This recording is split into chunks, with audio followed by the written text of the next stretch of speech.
एक बार फिर से आप सब लोगों का बहुत बहुत स्वागत है जीवन उत्साह न्यूज़ पर। और जैसा कि आप देख रहे हैं, हम लेकर चल रहे हैं आपको नेशनल हाईवेज के ऊपर जितने भी मुद्दे हैं उनके ऊपर, जो पिछले एक साल से लगातार या तो हम उठाते हुए चल रहे हैं या फिर जो नए सामने आ रहे हैं।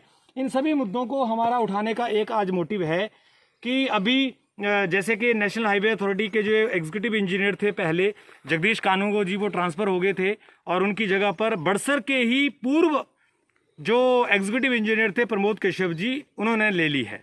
उस पोजीशन पे वो आगे हैं। तो अब हमें ऐसा लगा है कि क्योंकि प्रमोद कश्यप जी स्वयं इस एरिया में रहे हैं, इस एरिया की क्योंकि पीडब्ल्यूडी की पूरी कमांड उनके हाथ में थी, तो जाहिर सी बात है कि नेशनल हाईवे के जो मुद्दे हैं, जो समस्याएं हैं, वो भी उनके संज्ञान में थी। तो ऐसे में अब ये सारे मुद्दे हम उनके संज्ञान में दोबारा लाना चाह रहे हैं और उनको हम ये दिखाना चाह रहे हैं कि बड़सर की जनता आपसे उम्मीद कर रही है कि जो नेशनल हाईवे के ऊपर जो समस्याएं हैं उनका समाधान किया जाए और जिसकी वजह से जनता को जो नुकसान हो जाता है, कई बार एक्सीडेंट का, हादसों का खतरा रहता है, उससे भी राहत मिले। मैं आपको याद दिलाना चाहता हूँ, अभी मैं खड़ा हूँ यहाँ पर, ये बुम्बलू और हार के बीच में जगह मैं आपको दिखा रहा हूँ। ये पुल जो है, मोड़ जो है, और यहाँ पर जो है ये बुम्बलू का पुल है। ये बुम्बलू के पुल से लेकर और ये हार के इस चढ़ाई से लेकर बीच में ये जगह मैंने आपको कई बार दिखाई है। पहले भी 2 बार इस मुद्दे को मैं उठा चुका हूँ। और जो एग्जीक्यूटिव इंजीनियर थे जगदीश कानूगो जी, उन्होंने मुझे 15 दिन का भरोसा दिया था इस काम को करवाने का, और वो 15 दिन तो कई बार निकल चुके हैं, वो ट्रांसफ़र भी हो गए, लेकिन अभी ये काम नहीं हुआ। मुद्दा क्या है कि ये जो मिट्टी पड़ी हुई है, इनका ये कहना है कि यहाँ से ये रोड क्रैक है, ये पुलिया क्रैक है। यहाँ से बताते हैं कि ये पुलिया क्रैक होने की वजह से कोई हादसा ना हो जाए, इसलिए इसके ऊपर यह मिट्टी डाल दी गई ताकि यहाँ पर इसका कोई व्यक्ति जा ना सके। साहब, मैं ये पूछना चाहता हूँ कि आपने मिट्टी तो डाल दी, कब तक डाले रखोगे? 1 महीना, 2 महीना, 10 दिन, 15 दिन, क्या पूरी जिंदगी ऐसे डली रहेगी? आज नहीं तो कल आपको ये काम तो करवाना ही पड़ेगा। मैं इसको ऐसे मान के चलता हूँ। अब आप कह रहे हैं कि पुलिया यहाँ पर टूटी हुई है, पूरी पुलिया का टूटी हुई है, आप कह रहे हैं कि इसको आर पार ठीक कराना पड़ेगा, तो ऐसा क्यों नहीं किया जा सकता कि आप एक तरफ इस रोड को वहाँ से दोबारा इतना काट कर पहले इसको रिपेयर करें और फिर उसके बाद में इधर से ट्रैफिक को निकालें, फिर इसको ठीक कर दें। फिर जो भी समाधान आप करना चाहते हैं करें, लेकिन ये जो आपने मिट्टी डाली हुई है लोगों की जान लेने के लिए, ये कब तक डली रहेगी? इसका जवाब तो दीजिए। आप 10 दिन बोलते हैं, 5 दिन बोलते हैं, 15 दिन बोलते हैं, हद होगी। मजाक बना दिया आप लोगों ने जनता को बेवकूफ़ बना दिया। आप अधिकारी कम, नेता ज़्यादा हैं। आप लोगों को अपनी जवाबदेही का कोई पता नहीं है। फिर आप कहते हैं मीडिया आपको ऊंचा नीचा बोलता है। साहब, हम तो ऊंचा नीचा बोलते नहीं, लोग बोलते हैं। कमेंट के ऊपर आपको लोग गलत गालियाँ देते हैं, हमें दुख होता है। हम आपको ये मुद्दे बार बार लेकर चल रहे हैं। हम अब धरने पर बैठ जाएं क्या करें? आप बताइए, क्या करें?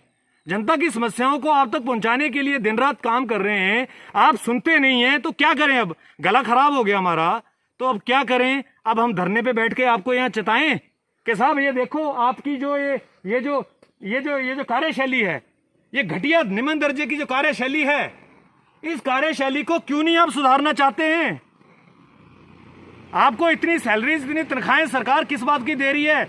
मुख्यमंत्री महोदय, आपको बार बार मैं आपको संज्ञान लाना चाह रहा हूं इस बात को लेकर कि चाहे वो पीडब्ल्यूडी डिपार्टमेंट हो, चाहे वो नेशनल हाईवेज अथॉरिटीज़ हो, जो रोडों के रखरखाव करने की जिम्मेवारियां लेने वाली संस्थाएं हैं, वो सारी की सारी ही इतनी लापरवाह क्यों हैं? और मैं आपको एक बात यहाँ बताना चाहूँगा, मुख्यमंत्री महोदय, ये सारे जो डिपार्टमेंट हैं वो आपके अधीन आते हैं, और आपके अधीन जब ये मामले आते हैं तो आपको इसके ऊपर संज्ञान लेना चाहिए और कड़ा संज्ञान लेना चाहिए कि मुद्दा तो आपको बड़ा छोटा सा दिख रहा है कि रोड के ऊपर मिट्टी पड़ी हुई है।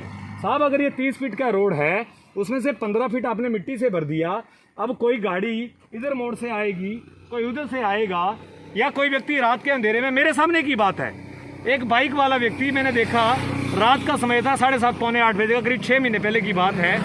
मैं इधर से गाड़ी से आ रहा था, वो बाइक वाला व्यक्ति इस पे चढ़ गया। वो हालांकि संभल के बेचारा वहां से चढ़ते चढ़ते, लेकिन ये मतलब आप चाहते क्या हैं? इसको ऐसे रहने देना है? इसको ठीक नहीं करना है? आज नहीं तो कल तो करना ही पड़ेगा आपको ठीक। तो क्यों नहीं कल करने की बजाय इसको आज आप करें? ना तो आपके पास बजट की कमियां होती हैं, ना आपके पास लोगों की कमियां, ना ठेकेदारों की कमी होती हैं। टेंडर आपको देने के लिए कोई ठेकेदार नहीं मिल रहा है तो बताइए, बहुत सारे ठेकेदार बेचारे बेरोजगार घूम रहे हैं, उनको काम नहीं दे रही है सरकार, तो उनको यहाँ टेंडर दीजिए अच्छा काम करने। मतलब मेरा कहने का मतलब ये है कि आपके जेईज इतने लापरवाह कैसे हो सकते हैं? क्या आप उनसे हिसाब किताब नहीं मांगते हैं? जो सैलरी सरकार उनको दे रही है उसका वो कहीं जस्टिफिकेशन करते हैं जाकर, क्या काम कर रहे हैं वो? अभी 6 मुद्दे मैंने नेशनल हाईवेज के बता दिए आपको, ये आपके जेईज को पता नहीं है क्या? तो ये बहुत सारे प्रश्न मैं आपके बीच में रखकर ये कहना चाहता हूँ कि देखिए, आप इतनी भी लापरवाही, जैसे अभी देखिए गाड़ी आ रही है, मैं आपको दिखा रहा हूँ, ये गाड़ी आ रही है, अब जगह तो पूरी कवर कर दी आपने। तो नेशनल हाईवे के ऊपर जो 12 फुट जगह आपने कवर कर दी है और यहाँ पर कोई बड़ा हादसा होने का इंतज़ार कर रहे हैं आप, तो फिर आप अधिकारियों को होने का फ़ायदा क्या है? ये थोड़ा सा मेरा एक प्रश्न आपके सामने रखने का है कि आप इसको थोड़ा संज्ञान लेके इसके ऊपर कार्यवाही करें, काम करें। और समस्या कोई ऐसा तो है नहीं कि बिना किए हो जाएगी। आफ्टर ऑल समस्या पे काम तो करना ही पड़ेगा, चाहे आज करिए, चाहे 2 महीने बाद करिए, चाहे 6 महीने बाद करिए, चाहे 1 साल बाद करिए। तो जब 1 साल बाद भी आपने करना है तो क्यों ना समय पे किया जाए, ताकि जो हादसे हैं वो यहाँ ना हो, किसी की जान जाने से बचाई जा सके। पब्लिक से मेरा निवेदन है कि इस खबर को दोबारा शेयर करें, ज़्यादा से ज़्यादा शेयर करें और मुख्यमंत्री तक पहुँचाएँ कि साहब हम यहाँ पर बड़े त्रस्त हैं, बड़े परेशान हैं अधिकारियों की कार्यशैली से। आप इसको लेकर कोई कड़ा संज्ञान लें ताकि अधिकारी अपनी जिम्मेदारी समझें और जनता को न्याय मिल सके। बहुत बहुत धन्यवाद। एक बार फिर से आपका मैं करता हूँ। Thank you very much.